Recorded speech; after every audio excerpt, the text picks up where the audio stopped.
Cześć, zapraszam do kolejnego poradnika z gry Total War Warhammer 3. Tym razem porozmawiamy trochę o skawenach. Przejdziemy znowu etapami jak w każdym moim poradniku, czyli porozmawiamy o ogólnych informacjach. Potem przejdziemy do budynków, potem do armii. A na sam koniec zostawimy sobie jakąś technologię i odnośnie wszystkich bohaterów, lordów tych skawenów. Więc lećmy po kolei. Jeśli chodzi o podstawy, mamy coś takiego jak żywność. Tą żywność pozyskujemy podczas walki z innymi. Można wtedy brać na przykład niewolników i wtedy dostajemy żywność. Dodatkowo żywność możemy wytwarzać w naszych niektórych miastach. Możemy zdobywać w niektórych budynkach typu pastwiska. Jeśli mamy tą ikonkę zieloną, to wtedy możemy zbudować budynek, fabryka rzezi, co daje nam wytworzenie żywności. Czyli możemy tak naprawdę przy walce, oblężeniach, przy pastwiskach, plus jeszcze drzewko technologiczne, z tego co pamiętam, też miało takie bonusy. I czasem przy niektórych miejscach, gdzie mamy jakieś różne spaczenie, możemy również otrzymać wytworzoną żywność. To też jest dosyć fajne. O tym musimy pamiętać. Żywność daje nam to, że jeśli spadnie nam do głodu, to będziemy mieć duży minus na rozwoju, na w miarę w sumie wszystkim, co tutaj widzisz. Możesz sobie spokojnie przeczytać. A jeśli będziesz mieć na plusie, no dostajesz rozwój, kontrola i dyscyplina na swoich terenach i na sojuszniczych terenach. No plus 10 dyscypliny to jest bardzo dużo, więc dużo ci to pomoże. Jeśli chodzi o budynki, przejdźmy sobie do budynków. Na przykład weźmy sobie do stolicy. O, tutaj mamy na przykład budowanie. Jeśli chodzi o budynki, na pewno budujemy unikatowe budynki, jeśli mamy do wytworzenia żywności. Do kasy też wiadomo, to jest taka podstawa. Tym bardziej jeśli chodzi o budynki jakieś produkcyjne, egzotyczne, klatki zwierząt, coś tego typu, jakieś sztabki złota, no to też wytwarzamy. Jeśli chodzi o budynki jednostkowe, no to na przykład bardzo się opłaca na przykład moździerze robić. Podróżnicze to też jest bardzo mocna jednostka. I siewce morowego wiatru, no taka dosyć dobra jednostka, jeśli chodzi o tankowanie, no bo 110 pancerza mają.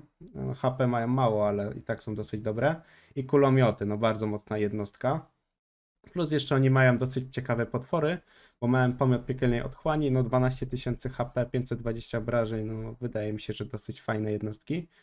Jeśli chodzi o na przykład mnichów, no to ten akurat bohater jest dosyć dobry, więc warto też mnichów na nich robić. Nie wiem, czemu akurat nie zrobiłem. Są jeszcze koła zagłady jako machiny. Bardzo fajne jednostki, dużo pancerza. One bardziej są po to, żeby po prostu namieszać, czyli wbić się na przykład w artylerię, wbić się na przykład w łuczników i tam po prostu namieszać. No wiadomo, budynki do rozwoju warto wybudować, budynki do na przykład przychodów z lokalnych budynków, to jest bardzo fajny budynek, bo 50% no tu mamy przychód 3300 prawie, więc dużo. No i ja buduję tak samo do kontroli, bo to też jest ważne. Jedna ważna jeszcze rzecz przy budynkach. Tutaj masz napisane na przykład coś takiego, że budując ten budynek otrzymasz bezlitosne plany i to odblokuje ci wtedy daną technologię. Na każdym gdzieś budynku masz jakieś te plany, nie plany, więc to potem sobie zwróć uwagę przed wybudowaniem tego budynku, żeby go po prostu później nie niszczyć. W jaką stronę tam drzewka technologicznego chcesz sobie na początku iść. Wydaje mi się, że to tyle, jeśli chodzi o budynki. Wiadomo, unikatowe budynki, budynki do armii, którą na przykład będziesz najczęściej chciał zagrać. No ja ci zaraz pokażę akurat, jakie ja mam armie, które sobie spokojnie radziły w całej kampanii. Tu mamy taką troszkę mieszankę, jeśli chodzi o armię, bo mamy spacz wiertnicę, czyli bardziej taka właśnie armia do tankowania. Mamy tutaj na przykład drużynę z moździerzem, więc dosyć mocna jednostka. Ja bardziej się opieram na tym, żeby to było właśnie dużo kulomiotów, bo oni mają bardzo mocną siłę pocisku, bo aż 400 na bufie. Duży zasięg strzelania. Dodatkowo siewcy morowego wiatru, żeby też tankowali. No jakieś tam działa, nie działa, katapulty. No i tutaj akurat unikatowego potwora z regimentów. Tym bardziej, że z regimentów są dosyć fajne te jednostki, bardzo mocne. Więc wydaje mi się, że jeśli chodzi o robienie jednostek, no to musisz na pewno mieć kulomioty, to jest podstawa. Tutaj masz taką poboczną armię, taką najprostszą, jaką zawsze robię. To masz na przykład spar wiecznicze, czyli tankowe, potem jakieś kamraci, bo może tak na szybko musiałem zrekrutować byle co, więc też robią zamieszanie. No i najwięcej tych kulomiotów. No wtedy idziesz na automacie, bez problemu wygrywasz. Jeśli chodzi też o zwykłe na przykład walki, no to również bardzo łatwo jest rozstawić tych kulomiotów i bardzo mocno obijają te jednostki. Tym bardziej jak będziesz walczyć na jakąś piechotę, no to znakomicie oni się sprawdzają. Jedyny problem tych jednostek mógłby być, jeśli chodzi o kawalerię. to wtedy musisz się ustawić na dosyć wysokim położeniu, żeby jak najwięcej tej kawalerii ustrzelić, nim ona do ciebie doleci. Jeśli jesteśmy jeszcze przy armii, to poruszymy jeszcze kwestię rekrutacji. Jeśli chodzi o skawenów, z tego co ja zauważyłem, oni nie mają globalnych budynków do zwiększania jakichś typu kuźni, że więcej mogą rekrutować globalnie, ale od nich rekrutacja jest bardzo szybka, bo nawet jednostki na przykład bardzo mocne, tam gdzieś z 4-5 tieru, rekrutują się 2 tury, więc bardzo szybko. Kulomioty, bardzo mocna jednostka, rekrutuje się w 1 turę. Tym bardziej, że jeśli chodzi o lokalne możliwości werbunkowe, na samym początku, jak dobrze pamiętam, mogą chyba 4 rekrutować, potem możemy zrekrutować gdzieś 7. Bo z tego co zauważyłem, to lokalne możliwości werbunkowe dodaje nam też budynek główny, który mamy w każdym gdzieś tam mieście, nie mieście. Więc wtedy masz rekrutację, mamy tutaj rekrutację 4-6. Plus jeszcze każdy bohater może wziąć sobie coś takiego jak lokalne możliwości werbunkowe mistrza ciągu. Więc możesz 7 rekrutować, więc tak naprawdę w 3 tury robisz potężną armię, która spokojnie może 2-3 armie sobie rozwalić, nawet solo. Tym bardziej jeśli chodzi jeszcze o walkę, skaweni bardzo polegają na tym, że robią zasadzki, bo mają bardzo duży współczynnik do tego. Dodatkowo mają starożytną przebiegłość, która daje dosyć sporo, bo daje 30% maksymalnie do zasadzki, więc przeważnie każdy bohater już przy wykupieniu tego ma prawie 100% zasadzki. Tym bardziej, że skaweni mają bardzo mocne te kulomioty, więc w zasadce one jak strzelają z 2 stron w jednostki, no to one nie mają po prostu żadnych szans się obronić. Jeśli chodzi o drzewko technologiczne i obrzędy, to poruszmy najpierw obrzędy. To jest najlepszy obrzęd domnięcia intryga, bo daje nam rozwój i kontrolę na sam początek, to jest znakomite. Tak samo jakieś dyplomatyczne ze skawenami też jest dosyć fajne. Tu masz czas trwania efektu, a tu masz czas odnowienia, czyli po prostu ile będziesz musiał czekać do kolejnego odnowienia tego obrzędu. Więc to są takie 2 topowe obrzędy, tak mi się wydaje. Te 2 to są takie, szczerze nie używałem ich za specjalnie. Jeśli chodzi o drzewko technologiczne, no tu jest trochę taki miszmasz, bo masz coś takiego jak na przykład lokalne możliwości werbunkowe, albo na przykład utrzymanie dla jednostek tych szczurzych, tych najgorszych. Myślę, że najlepiej iść sobie w dzikie plany na początku, potem masz przychody z łupów, plus jeszcze klamaratów, bo te jednostki gdzieś najczęściej bierzesz na początku używać, tym bardziej tempo uzupełniania strat, których nawet nie wziąłem, jestem po prostu idiotą. Jeśli chodzi potem o jakieś pancerze, nie pancerze, więc bardziej idziemy w tą ścieżkę, jak tak mi się wydaje. Ewentualnie jeszcze na początku bezlitosne plany jest dosyć fajne, bo daje nam do żywności. Plus 1, no to jest zawsze sporo. Tym bardziej, że tej żywności nie trzeba na początku nie wiadomo ile.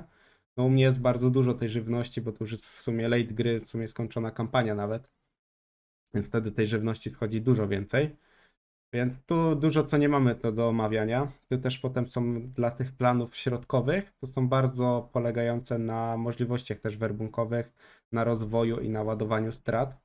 Więc tak w skrócie, no wiadomo, każdy musisz sobie przeczytać, bo zrobienie samego poradnika drzewka technologicznych skawenów zajęłoby 15 minut, a to bez sensu, bo każdy też gra inaczej, więc nie ma jakby złotego środku na to.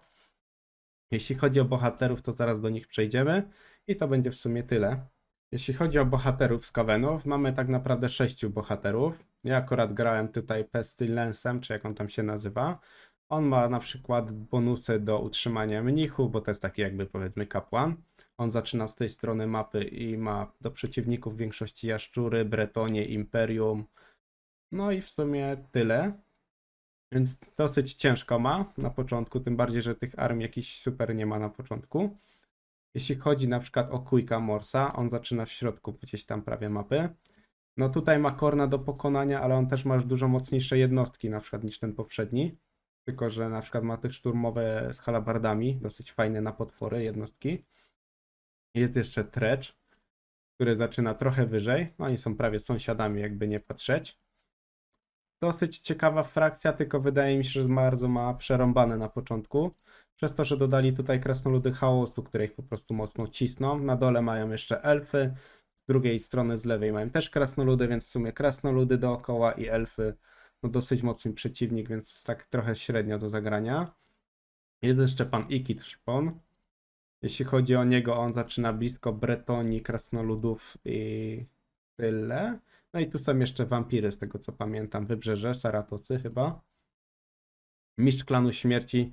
Ten to jest dla mnie w ogóle fenomen, z tego względu, że on ma tutaj dookoła kata i mroczne elfy i jaszczurki, tą hordę jaszczurek, więc ma dosyć ciekawą zabawę z nimi. Jeśli chodzi o jego armię na początku, no taka sobie bym powiedział. Spoko, że chociaż te moździerze ma, ale one też nie są jakieś ultra mocne. Potem mamy Tchorta nieczysty. Jeśli chodzi o jednostki, no tutaj widzę jakiś potwór, tutaj piesze potwory. No nie ma najgorzej. Tylko, że tutaj jest chaos, krasnoludy chaosu, Norska. No to dosyć ciężko by miał. Więc wydaje mi się, że najlepiej jest albo zagrać sobie Quickiem, łowcą głów, albo tym Lordem Scroll, czy jak on tam się nazywa. Tym bardziej, że jaszczurki, no jak na początku tutaj zdobędziesz już ten kawałek mapy, no to w górę, na przykład ja przechodziłem bez problemu, po prostu jak po maśle. Więc wydaje mi się, że weź sobie jednego albo drugiego, bo tam będziesz miał po prostu najciekawszą zabawę. Podsumowując, na pewno pamiętaj o żywności, na pewno używaj dużo zasadzki, wiesz w technologii zasadzki, bo to jest bardzo ważne. Tak samo w umiejętnościach też wszystko bierz w zasadzki i po prostu buduj armię kulomiotów, bo zmiotą wszystko, jak to kulomioty. I wydaje mi się, że to tyle odnośnie skawenów. Wydaje mi się, że jakieś tam porady będą przydatne dla Ciebie. Na pewno nie jest to idealny poradnik, to też wszystko z moich doświadczeń, nie z jakichś innych poradników, z innych informacji. Więc dzięki za oglądanie.